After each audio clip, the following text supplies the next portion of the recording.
Let's say students, this is the diagram of human brain and I have labeled all the parts related to the human brain.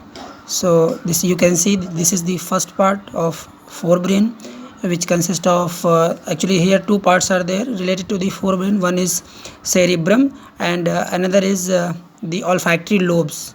Here actually you can see that lobular structure is there, sinus in the form of sinus, which is the part of the forebrain. Another, this is the midbrain, and the last one is the hindbrain. So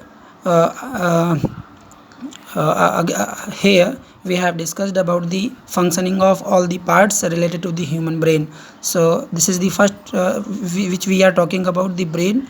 Actually brain is the main coordinating center in the body and it is protected by the cranium. Students, here I have labeled the cranium, which is the skull or bony box, which protects this delicate organ. Actually brain is very delicate in this sense, so it is protected very safely. So it is protected inside the cranium, and it is covered by, actually here three layers are there. Students, you could see that three layers I have drawn. These are called meanings. So these are the meanings which are filled by a fluid which is called cerebrospinal fluid. Here a fluid is there in between these three layers which are called meanings. So this is called cerebrospinal fluid. This fluid protects the brain from shock, or it helps in shock absorption. And here there are three parts of the brain. What are these three parts? One is forebrain, second one is midbrain, and third one is hindbrain. And we have to discuss each one of them. So first is the forebrain. Forebrain consists of two main parts. What are two main parts of forebrain? First is cerebrum. तो यहाँ पे बच्चों आप देख सकते हैं, पहला cerebrum और दूसरा मैंने आपको बताया था ऑल्फैक्टरी लोब्स. तो सेरेब्रम का क्या काम है? प्रश्न आपको आता है, अलग अलग रीजन्स में किसी भी पार्ट का कुछ पूछते हैं कि ये किसका काम है या इस रीजन का क्या क्या काम होता है. तो यहाँ पे आप ध्यान देंगे कि किस रीजन के द्वारा क्या काम किया जा रहा है ब्रेन में.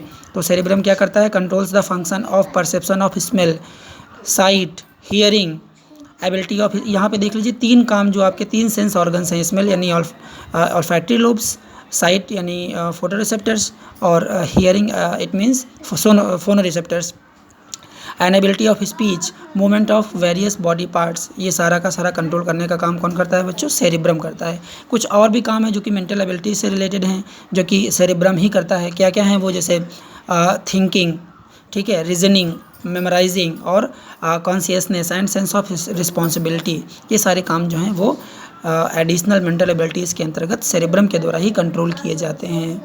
और जो दूसरा पार्ट ऑल्फैक्ट्री से आप जानते हैं, ऑल्फैक्ट्री मतलब ऑल्फैक्शन यानी कि स्मेल. तो ये किससे एसोसिएटेड है? स्मेल से एसोसिएटेड है. जो तीसरा या दूसरा रीजन है मिड ब्रेन, ये सिर्फ कनेक्शन का काम करता है. किसको जोड़ता है? Connects hindbrain to forebrain. Hindbrain को फोर ब्रेन से जोड़ने का काम करता है. कुछ इन्वॉल्वेंट रिएक्शंस हैं जो इसके द्वारा किए जाते हैं. आगे बात कर लेते हैं फटाफट हाइंड ब्रेन की. तो बेटा हाइंड ब्रेन में तीन पार्ट हैं, सेरिबेलम, पोन्स और मेडुला ऑब्लांगेटा. तो इनके अलग अलग काम हैं. क्या काम है आप देख लीजिए. सबसे पहले सेरिबेलम क्या करता है? Coordinates voluntary movements. यहाँ पे वॉल्वेंट्री मूवमेंट्स को कंट्रोल किया जाता है, यानी कि वो मूवमेंट्स जो हमारी कंट्रोल में होते हैं या हमारे विल के अकॉर्डिंग वर्क करते हैं. और जो दूसरा है बॉडी पॉस्चर और इक्विलिब्रियम. ये दो फंक्शन है, बोर्ड एग्जाम में आपको पूछे जाते हैं. इक्विलिब्रियम और बॉडी पॉस्चर किसके द्वारा कंट्रोल किया जाता है बच्चों? ये सेरिबेलम जो कि हाइंड ब्रेन का पार्ट है उसके द्वारा कंट्रोल किए जाते हैं. बॉडी पॉस्चर और इक्विलिब्रियम ध्यान रखेंगे आप लोग. दूसरा जो पार्ट है इसका हाइंड ब्रेन का, वो पोन्स है. पोन्स क्या करता है? ये रिस्पिरेटरी रिदम को कंट्रोल करने का काम करता है, यानी रेगुलेट्स ब्रीदिंग रेट. तो ब्रीदिंग रेट को रेगुलेट करने का काम पोन्स करते हैं. तीसरा पार्ट जो मेडुला ऑब्लांगेटा है, it is the regulating centre for swallowing. जो हम खाना खाते हैं, निगलने का काम करते हैं, वो मेडुला ऑब्लांगेटा करता है. कफिंग, स्नीजिंग और वोमिटिंग, ये सारे के सारे जो चार काम यहाँ पे लिखे हैं ध्यान दीजिएगा, ये मेडुला ऑब्लांगेटा करता है, जो कि हाइंड ब्रेन का पार्ट है.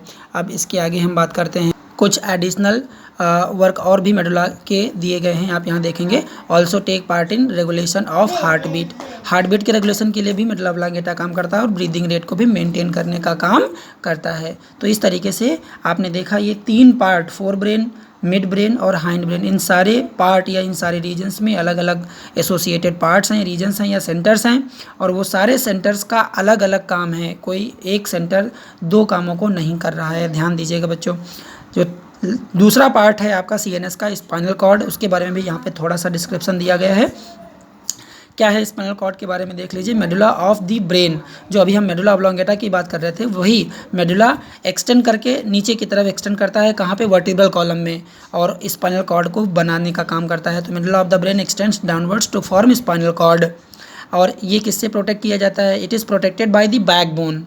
Students, you know that 33 irregular columns are there or irregular bones are there which forms the vertebral column in human beings. So this spinal cord is protected by the vertebral column and और ये बना किससे है? Medulla oblongata ही नीचे जब push होके आगे forward करता है तो स्पाइनल कॉर्ड का फॉर्मेशन करता है। बच्चों, स्पाइनल कॉर्ड के सेंटर में, बीच में एक फ्लूइड फिल्ड कैविटी होती है जिसको हम सेंट्रल कैविटी भी कहते हैं, ठीक है। और इसका काम क्या है आप जानते हैं, सारे के सारे रिफ्लेक्स सेंटर या रिफ्लेक्स एक्शंस मेडुला के द्वारा ही कंट्रोल किए जाते हैं। और all the stimuli and responses are passed from and to the brain through, सारे के सारे को, चाहे वो स्टिमुलस हों यानी कि जो चेंजेस एनवायरनमेंट में आपके हो रहे हैं, या फिर जो आप रिस्पॉन्स दे रहे हैं उन चेंजेस के लिए, वो सारे के सारे चेंजेस और वो सारे के सारे रिस्पॉन्सेस स्पाइनल कॉर्ड के द्वारा ही पास किए जाते हैं बॉडी के द्वारा। और जो लास्ट काम हमने आपको बता दिया, ये रिफ्लेक्स सेंटर के तरीके से काम करता है। तो ये वीडियो आपने देखा जो कि पूरा का पूरा जो बेस्ड था वो किस पे बेस्ड था? ह्यूमन ब्रेन के डायग्राम पे बेस्ड था। सो स्टूडेंट्स, ये कवर होता है पार्ट आपका, और इसके आगे नेक्स्ट वीडियो में हम बात करेंगे कोऑर्डिनेशन इन प्लांट्स। तो आप इस वीडियो को वॉच करिए, लाइक करिए और इससे नोट्स तैयार करिए। Thanks for watching this video.